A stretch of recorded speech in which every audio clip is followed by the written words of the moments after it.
যতনা খুলুমখা সবাইকে নমস্কার। আমার প্রিয় ত্রিপুরাবাসী, আমি গত 3 দিন আগে আপনাদের কাছে এসেছিলাম। রাজ্যের করোনার যে পরিস্থিতি নিয়ে আলোচনা করেছি, তারপরে একটা দিশানির্দেশিকা রাজ্য সরকার লাগু করেছে, সে বিষয়ে আপনারা সবাই অবগত আছেন। এবং এই যে লকডাউন চলছে সেটা অত্যন্ত সুন্দরভাবে, স্বতঃস্ফূর্তভাবে আপনারা পালন করছেন। তার জন্য আমি আপনাদেরকে অনেক অনেক ধন্যবাদ জানাই। আমি জানি লকডাউনের মধ্যে আমাদের দৈনন্দিন জীবনের অনেক অসুবিধা হয়, আমাদের অনেক লোকসান হচ্ছে, পরিবারের হোক, আমার নিজের গ্রামের হোক, আর আমার পাড়া প্রতিবেশীর হোক, কিন্তু লোকসান তো আমাদেরই হচ্ছে। কিন্তু মাননীয় প্রধানমন্ত্রীজি বলছেন যে জান হে তো জাহান, আগে বাঁচতে হবে, তারপরে বাকিগুলো। রাজ্য সরকার বিভিন্ন পদক্ষেপ নিয়েছে ত্রিপুরার মানুষের দৈনন্দিন জীবন উন্নয়নের জন্য। 2-3টি বড় বড় প্রকল্প নিয়েছে। আপনারা সেই প্রকল্পগুলি বিষয়ে অবগত রয়েছেন। একটা হচ্ছে স্বনির্ভর গ্রাম, স্বনির্ভর পরিবার, বড় প্রকল্প। তা তৈরি হচ্ছে প্রত্যেক রুরাল এরিয়াতে, প্রত্যেক বাড়ির যাতে স্বনির্ভর হতে পারে সেই দিশাতে আমরা একটা প্রকল্প তৈরি করছি। আর আরেকটা ছোট দোকানিগুলোকে এস্টাবলিশ করার জন্য, আপনারা এই বিষয়ে অবগত আছেন, প্রায় 1 লাখের কাছাকাছি ছোট দোকানিকে সরকার লোন দিয়ে, সাবসিডাইজ লোন দিয়ে, অন্যান্য সব রেজিস্ট্রেশন করিয়ে এস্টাবলিশ করার যোজনা তৈরি করে নিয়েছে। খুব কম সময়ের মধ্যে আপনাদের কাছে সেগুলো পৌঁছবে। তাতে আমাদের গ্রামীণ অর্থনীতি এবং সাধারণ যে মধ্যবিত্ত এবং যাদের লোয়ার ইনকাম রয়েছে তাদের কাছে এক নতুন ইকোনমিক দুয়ার খুলবে, সেই দিশাতে রাজ্য সরকার কাজ করছে। বন্ধুরা, আমরা এই লকডাউনের মধ্য দিয়ে যেই কাজটা শুরু করেছি সেটা হচ্ছে বাড়ি বাড়ি গিয়ে কর্মীরা, 12,000 কর্মী, 711টা সেন্টার, সেখানে অ্যান্টিজেন কিটের মাধ্যমে টেস্টিং করা। আর বাড়িতে বাড়িতে গিয়ে কর্মীরা আপনাদেরকে জিজ্ঞাসা করছে যে আপনাদের কোনো অসুবিধা হচ্ছে কি না, জ্বর আছে কি না, কাশি আছে কি না, কোনো সিমটম আছে কি না। আপনারা যখন বলছেন যে আমাদের এই অসুবিধা হচ্ছে, তো আপনাদেরকে সেই সহায়তা স্বাস্থ্যকর্মী করছে। কিছু কিছু জায়গায় কিছু গুজব ছড়িয়ে দেওয়া হয়েছে, বিশেষ করে কয়েকটা জনজাতি অঞ্চলে, বেশি জায়গায় নয়, যে তাতে যারা আসছে তারা করোনা নিয়ে আসছে, রাজ্য সরকার তাতে 1.5 লাখ টাকা করে পাবে। এগুলো বিভ্রান্তিকর। আপনারা সবাই মিলে তার মোকাবেলা করুন। রাজ্য সরকার এই 7 দিনের প্রকল্প নিয়েছে। 7 দিনে প্রত্যেক বাড়িতে যাওয়ার সিদ্ধান্ত নিয়েছে। 2 দিনের যে ডেটা আমার কাছে রয়েছে, 3,88,782টি পরিবারের কাছে যেতে আমরা সক্ষম হয়েছি। আর তার মধ্যে 9,855টি ব্যক্তিকে আমরা আইডেন্টিফাইড করেছি এবং 5,687 স্যাম্পল নিয়েছি এবং স্যাম্পল নিয়ে টেস্টিং করা হয়েছে এবং তার রেজাল্ট এসছে। আর তার রেজাল্টে 196 জন পজিটিভ এসছে। প্রায় 1/3 আমরা 2 দিনেই বাড়ি বাড়ি যাওয়ার আমরা যে কর্মযোগ্য নিয়েছে সেটা করতে সমর্থ হয়েছি। পুরো ভারতবর্ষের মধ্যে ত্রিপুরা একমাত্র রাজ্য যে প্রত্যেক বাড়িতে বাড়িতে স্বাস্থ্যকর্মী যাচ্ছে এবং তাদেরকে জিজ্ঞাসা করা হচ্ছে, এবং জিজ্ঞাসা করার পর যারাই সিমটোমেটিক পাচ্ছি আমরা তাদেরকে অ্যান্টিজেন টেস্ট করা হচ্ছে। বন্ধুরা, তার মধ্যে সহায়তা করা এবং নিজেকেও সুস্থ রাখার যে প্রক্রিয়া তাকে অব্যাহত রাখা। আমরা এমন একটা সময়ের মধ্যে দিয়ে যাচ্ছি যেখানে আমাদের সোশ্যাল ডিস্টেন্সিং এবং সাবধানতা, মাস্ক এগুলোই আমাদের জীবনকে রক্ষা করবে। বন্ধুরা, আপনারা দেখেছেন যে এপ্রিলে ত্রিপুরাতে কোনো মৃত্যুর সংখ্যাই ছিল না, কিন্তু বাইরে থেকে আসার পর সেটা বড় মাত্রায় বেড়েছে। 21 জনের মৃত্যু হয়েছে। হ্যাঁ, তার মধ্যে বড় মাত্রায় বুজুর্গ রয়েছেন যারা 60 ঊর্ধ্বে। তার জন্য বারবার মাননীয় প্রধানমন্ত্রীজি এবং আমিও আপনাদের কাছে আবেদন করেছি। মাননীয় প্রধানমন্ত্রীজির চিঠি পাঠানো হয়েছে বাড়িয়ে বাড়িয়ে, আমারও একটা চিঠি গিয়েছে। আয়ুষ মন্ত্রণালয়ে একটা গাইডলাইন রয়েছে যে বুজুর্গরা যাতে বাড়ি থেকে না বেরোয়, সাবধানতার সঙ্গে ওনাদেরকে রাখা। যাদের বিভিন্ন রোগ রয়েছে ওনারা যাতে কোনোভাবেই বাড়ি থেকে না বেরোনো, কোনোভাবেই, এবং ঘরের মধ্যেই আমার আত্মীয় স্বজন, ছেলে মেয়ে যারা আছে তাদের সেবা করা, তাদের পাশে থাকা। তো কারণ আমরা লক্ষ্য করেছি এই যে 21 জনের মৃত্যু হয়েছে, তো 21 জনের মধ্যে প্রায় সবকটি কোনো না কোনো সিরিয়াস রোগ, কারোর হয়তো বা হাই সুগার, কারোর হয়তো বা কিডনির প্রবলেম, কারোর হয়তো টিবির, কারোর হয়তো বা জন্ডিস, কারোর হয়তো বা মাল্টি অর্গান ফেলিওর, এগুলো। তো আমরা যখন জানি আমার বাড়িতে কেউ সুগারের রোগী রয়েছে, আবার তার বয়স্ক, তো আমরা সেই জায়গাতে সাবধানতার সঙ্গে তাকে সেবা করা, তাকে ইমিউনিটি পাওয়ার বাড়ানোর জন্য যা যা করার গাইডলাইন এসছে আমাদের আর্থিক উপায় অনুসারে সেগুলো করা। তাহলে আমরা তার থেকে আমাদের বুজুর্গদেরকে বাঁচাতে পারবো। আর সঙ্গে সঙ্গে বিলো 10 বছরের নিচে শিশুদের প্রতি ধ্যান রাখা, গর্ভবতী মহিলাদের প্রতি ধ্যান রাখা। আপনারা দেখেছেন পজিটিভ গর্ভবতী মহিলা ত্রিপুরাতে অনেকগুলো পাওয়া গেছে এবং পজিটিভ অবস্থায় তার ডেলিভারিও হয়েছে এবং সন্তান এবং মা সুস্থ আছেন। তো এতে বোঝা যায় যে গর্ভবতী মহিলার পজিটিভ হওয়ার সম্ভাবনা রয়েছে। তো সেই দিকে আমরা কড়া নজর রাখতে হবে। এই কয়েকটা দিন যদি আমরা সঠিকভাবে কাজ করতে পারি, এখন যে টিম এসছে, যে বাড়ি বাড়ি যাচ্ছে 12,000 কর্মী, তাকে সহায়তা করা। বন্ধুরা, তার জন্য আমাকে লকডাউন কন্টিনিউ করতে হবে। 3 দিনের লকডাউন আমরা করেছি, এখন আবার আগামী 3 তারিখ পর্যন্ত, মানে 30, 31, 1, 2, 3, 4 তারিখ ভোর 5টা পর্যন্ত, 4 তারিখ ভোর 5টা পর্যন্ত সম্পূর্ণ লকডাউন থাকবে।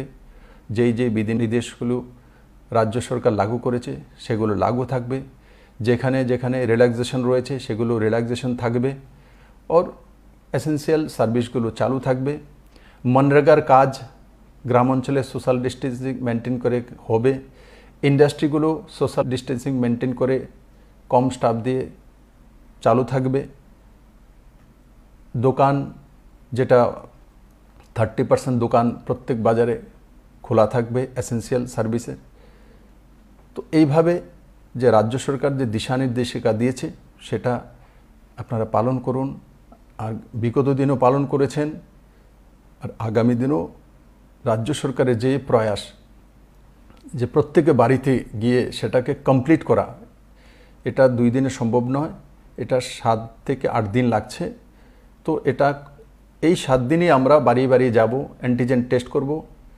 যারা তার মধ্যে অ্যান্টিজেন টেস্টে সহায়তা করবেন না বা করতে চাইছেন না বা বাধা দিচ্ছেন, সরকার কিন্তু তারপরে 7 দিনের পরে আর আপনার কাছে আসবে না। আপনাকে তখন আসতে হবে হসপিটালে বা প্রাইভেটে যদি যান তার জন্য 500, 550 টাকা করে আপনাকে চার্জ দিতে হবে। এখন বিনামূল্যে রাজ্য সরকার সেটা করছে। আর আমি আপনাদের কাছে আপিল করব যে এই 7 দিনের মধ্যে সবাই যাতে আমরা নিজের ঘরকে সেভ করে নিই, কমসে কম জেনে তো নেই আমার কি হয়েছে, আমার পরিবারের মধ্যে কেউ আছে কিনা। তো সেটা আমাদের জন্য সহায়ক হয়ে উঠবে। বন্ধুরা, আমি জানি এই লকডাউনের মধ্যে অনেক অসুবিধা হয় আমাদের। আর তাছাড়া আমাদের যে সংস্কৃতি রয়েছে, আমাদের যে সমাজ ব্যবস্থা রয়েছে, তার মধ্যে পূজা পালি পর্ব সেগুলো আসে, কিন্তু এই লকডাউনের কারণে আমরা রথযাত্রা করতে পারিনি, আমরা পহেলা বৈশাখ করতে পারিনি, আমরা ক্যার পূজা করতে পারিনি, আমরা খার্চি পূজা করতে পারিনি, আমরা আগে ঈদ করতে পারিনি, কিন্তু সিম্বলিক আমরা করেছি সোশ্যাল ডিস্টেন্সিং মেনটেন করে। বিগত দিনের উদাহরণ প্রস্তুত করেছি আমরা। আর এই আগামী দিনেও সামনেই ঈদ রয়েছে, আমাদের মুসলিম ভাইদের বড় উৎসব। আমি বলবো মসজিদে যান তো 5 জনের বেশি নয়, সরকারের যে দিশানির্দেশ রয়েছে সোশ্যাল ডিস্টেন্সিং মেনটেন করে সেটা করা। আপনারা বিগত দিনও সেটা করেছেন। আমি আশা করি আগামী দিনগুলিতে আপনারা খুব সুন্দরভাবে, যারা মুসলিম সমাজের ধর্মপতি রয়েছেন বা মৌলানা রয়েছেন, ওনারা এটাকে ব্যবস্থিত করে নেবে এবং সরকারের যে দিশানির্দেশ সেই অনুসারে আমরা আমাদের নিজের ধর্ম পালন করব, উৎসব পালন করব, কিন্তু কোনো মতেই যাতে 5 জনের বেশি না হয় ও সোশ্যাল ডিস্টেন্সিং মেনটেন করে সেটা করা। তার সঙ্গে সঙ্গে মনসা রয়েছে। মনসা জন্য আমি বলবো যে বাড়িতে যে আমাদের কাছে ঠাকুরঘর রয়েছে বা যাই ব্যবস্থা আছে তার মধ্যে সীমাবদ্ধ থেকে করা। আর তার সঙ্গে সঙ্গে রাখি বন্ধনও রয়েছে। এই সবগুলো এই লকডাউনের মধ্যে এই পর্বগুলো রয়েছে। তো আমরা বিগত দিনে যেভাবে নিজেকে বাঁচানোর জন্য যে আমরা আহুতি দিয়েছি, আজকের দিনে আমি আশা করি আমার সমস্ত ত্রিপুরাবাসী সেই দিশাতে কাজ করবে। আগে নিজেকে বাঁচাতে হবে। একবার আপনাদের উপর চিন্তা করে দেখুন যে নিজের মধ্যে এক স্বস্তি আসবে, বিশ্বাস আসবে। এখন আমরা জানি না আমার বাড়ির পাশে কি হচ্ছে, কিন্তু তখন যখন পুরো 9 লাখ পরিবারকে আমরা টাচ করে দেব, তখন আমাদের একটা আইডিয়া হয়ে যাবে যে কার কার ঘরে কি আছে, কি পজিশন আছে, টোটাল কত কি পজিশন। এখন আমরা আইডিয়া করছি যে এত পার্সেন্টেজ হতে পারে, ওই বাড়িতে হতে পারে, এর বাইরে কোনো কিছু নেই। তো আমাদের কাছে সারা ত্রিপুরাতে আমরা যে কর্মযোগে নেমেছি, জান হে তো জাহানের যে মন্ত্র নিয়ে, তো সেই জায়গায় সবাইকে সহায়তা করা। আর এবার আমরা খুব সুন্দরভাবে পূজা পার্বণ করতে পারিনি, আগামী দিনে আমরা তার জন্য প্রস্তুতি নেব আর সাবধানতার সঙ্গে নিজের বাড়িতে থাকব, সুস্থ থাকব আর একে অপরকে সহায়তা করব। আর লকডাউন মেনে, লকডাউনে বিধিনিষেধ মেনে রাজ্য সরকারকে সহায়তা করা, স্বাস্থ্যকর্মীকে সহায়তা করা আর সর্বোপরি নিজের জীবনকে সহায়তা করা, নিজের জীবনকে সহায়তা করা। এটাই আমাদের মূল মন্ত্র, এটাই রাজ্য সরকার চাইছে। তার জন্য কন্টিনিউয়াস যদি লকডাউন না রাখা হয় তাহলে এই লকডাউনের কোনো মানেই হয় না। অনেকে আমাকে বলেছে যে 14 দিন লকডাউন কন্টিনিউ করে দিন, কেউ বলছে 10 দিনে করে দিন, কিন্তু কমসে কম লকডাউন 8 দিন হতে হয় কমসে কম। তখন গিয়ে তার যে চেইন ভাঙতে পারি আমরা। কারণ কি, লকডাউনের কারণে ডিস্ট্রিক্ট থেকে ডিস্ট্রিক্টের গাড়ি আসছে না, মানে ট্রাভেলিং হচ্ছে না। ইন্টারস্টেট গাড়ি আসছে না, মানে বহিরাজ্য থেকে সম্পর্ক হচ্ছে না। ব্লকে মুভমেন্ট হচ্ছে না। মুভমেন্টে সবচেয়ে বেশি করোনা ভাইরাস ছড়িয়ে পড়ে। তো লকডাউন যখন থাকে তো আপনি আপই আমাদের মুভমেন্ট হয় না। সেই কারণে সেটা যদি হয়ও একটা জায়গায় স্থায়ী থাকে। আর যখন মুভমেন্ট করব তো অন্যকে উপর ছড়িয়ে দেব, যাতে অন্যের উপর ছড়িয়ে না যেতে পারে। তার জন্যই বাড়ি বাড়ি গিয়ে আমাদের টিম এই কাজটা করছে। আর এটা হয়ে গেলে আপনাদের মানসিকতার মধ্যে এক বিশ্বাস চলে আসবে যে আমরা চেক করেছি এবং সমস্ত পরীক্ষা নিরীক্ষা হয়েছে এবং আমরা সুস্থভাবে থাকতে পারবো এবং করোনার সময় লড়াই করে আমরা অনেকাংশে জয়ী হয়েছি, কিন্তু তারপরও আমি দুঃখ প্রকাশ করব এবং খেদ প্রকট করছি যে সে 70 বছর হোক, 80 বছর হোক, আর 84 বছর হোক, কাউর তো মা, কাউর তো বাবা, কাউর তো দাদু, তো হোক ওনার ভয়ঙ্কর রোগ ছিল, কিন্তু তারপরও 21 জনের মৃত্যু হয়েছে। আমি সেই পরিবারগুলির প্রতি সমবেদনা ব্যক্ত করছি। আমি আশা করি আপনারা এই যে করোনার দুর্যোগ চলছে তার মধ্যে দিয়ে আবার আপনজনকেও হারিয়েছেন, আপনারা নিজেকে উপরওয়ালার প্রতি প্রার্থনা করে, নিজের ইষ্টদেবতাকে স্মরণ করে আপনারা সুন্দরভাবে নিজের জীবনকে অতিবাহিত করবেন, আগামী দিনের জন্য তৈরি থাকবেন এবং নিজের পরিবারকে রক্ষা করবেন। বন্ধুরা, আপনারা সবাই অবগত আছেন, আপনাদের রক্ষার্থেই প্রশাসন যেভাবে কাজ করছে, আর তার কারণে করোনার শিকার ওনারাও হচ্ছেন। দেখুন না, সিপাহীজলাতে বড় মাত্রায় বাইরে থেকে আমার ভাই বন্ধুরা এসেছিলেন। তো প্রথম দিকে যে পজিটিভ কেস সিপাহীজলাতে প্রচুর এসেছিল, আর সেই জায়গাতে আমাদের সিপাহীজলার ডিএম এবং এসপি নিজের জীবনের ঝুঁকি নিয়ে আমি নিজে দেখেছি প্রত্যেকটি কোয়ারেন্টাইন সেন্টারে যাওয়া, এবং কিছু কিছু জায়গা তো যে বাধাও দেওয়া হয়েছিল ওনাদেরকে, তারপরও ওনারা ওনাদের কাজটা, যেটা ওনাদের রাজধর্ম, সেটা পালন করেছেন। আজকের দিনে ওনাদের কোনো ট্রাভেল হিস্ট্রি নেই।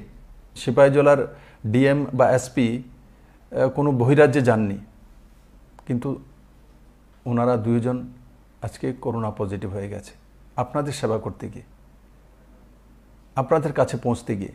তো নিজের জীবনের ঝুঁকি নিয়ে আজকে আমার ডিএম, এসপি, ডাক্তার, নার্সেস বোনেরা, যাদের পরিবার আছে, যারা আপনাদের সেবায় নিজেকে বিলিয়ে দিয়েছে, তো আজকে আমি তাদেরকেও এবং তাদের পরিবারকেও অসংখ্য সাধুবাদ দেব এবং সঙ্গে সঙ্গে প্রার্থনা করব যে কম সময়ে ওনাদের রিকভারি হবে এবং ওনারা যেই কাজে নিজেকে সমর্পিত করেছেন সেই কাজগুলো আরও সুচারুরূপে করবে।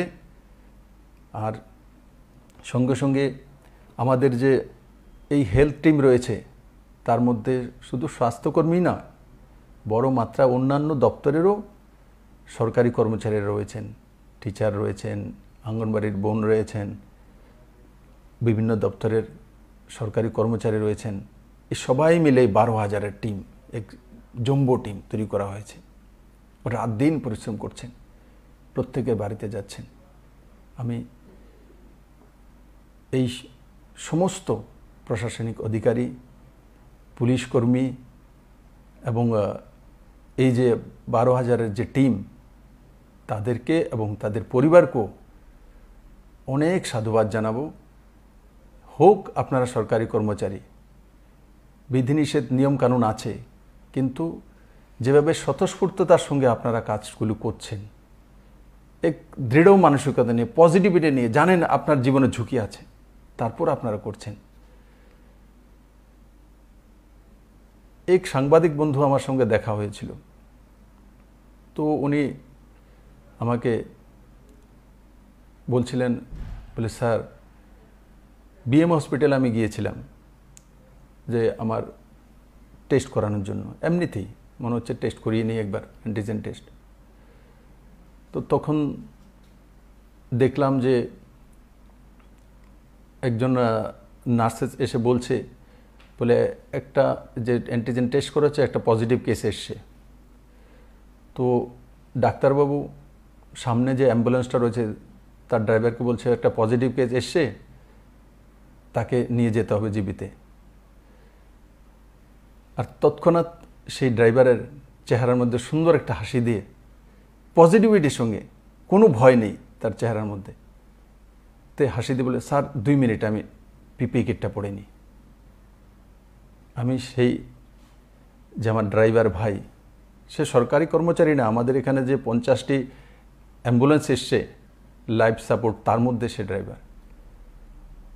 তো তার সেই মানসিকতা, হাসি দিয়ে বরণ করা, যে পজিটিভ কেস আছে সেই ভাইকে হাসি দিয়ে বরণ করে তাকে নিয়ে তার জীবন বাঁচানোর জন্য জিবি হসপিটাল নিয়ে যাওয়া, এই যে পজিটিভ মানসিকতা, সেটাই ত্রিপুরাকে বাঁচিয়ে রেখেছে। আগামী দিনগুলিতেও আপনারা একে অপরকে সহায়তা করবেন।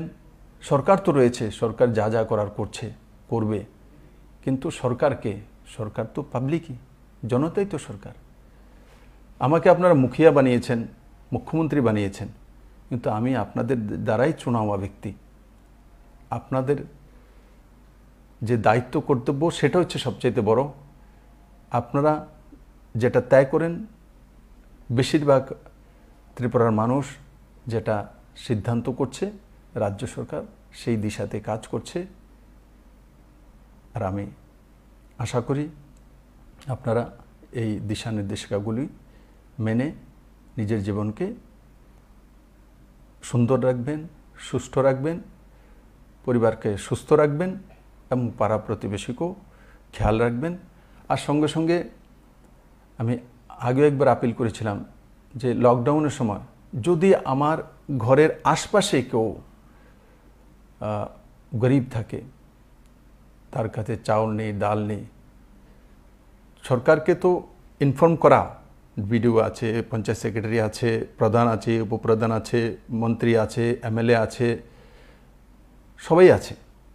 কিন্তু আমার আশপাশে যদি কেউ গরিব ব্যক্তি, তার চাউল নেই বা ডাল নেই, তো এই খবরটা আমি সবার আগে জানতে পারবো।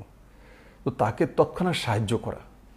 সরকার যেটা নরেন্দ্র ভাই মোদীজি, কেন্দ্র সরকার নভেম্বর পর্যন্ত ফ্রি চাউলের ব্যবস্থা করেছে, ডালের ব্যবস্থা করেছে। রাজ্য সরকারও এপিএলের মধ্যে 50,000 যারা রয়েছে তাদেরও রাজ্য সরকার 1 মাসের জন্য ব্যবস্থা করেছে। তো এগুলো সঠিকভাবে পৌঁছে দেওয়া আর তার মধ্যে খেয়াল রাখা, সচেতন নাগরিকতার পরিচয় দেওয়া, যেগুলো গত দিনে দিয়ে এসছেন। আর আমি সমস্ত রাজনৈতিক দলগুলোর প্রতি নিবেদন করব যে আপনারা আপনাদের প্রত্যেক জায়গাতে নিজেদের শাখা আছে, তো সরকার যেই কর্মকাণ্ডে লেগেছে, যে বাড়ি বাড়ি গিয়ে কাজটা করা, তার মধ্যে আপনাদের সহযোগিতা চাই। আর কোনো মতেই যাতে আমাদের মধ্যে বিভ্রান্তি তৈরি না হয়। সঙ্গে সঙ্গে সরকারের যে বিধিনিষেধগুলো আছে সেগুলো আমরা কঠোরভাবে পালন করব এবং ত্রিপুরা নিশ্চিত এই যুদ্ধে জয়ী হবে। আপনাদের সবার আশীর্বাদ চাই, আপনাদের সবার সহযোগিতা চাই।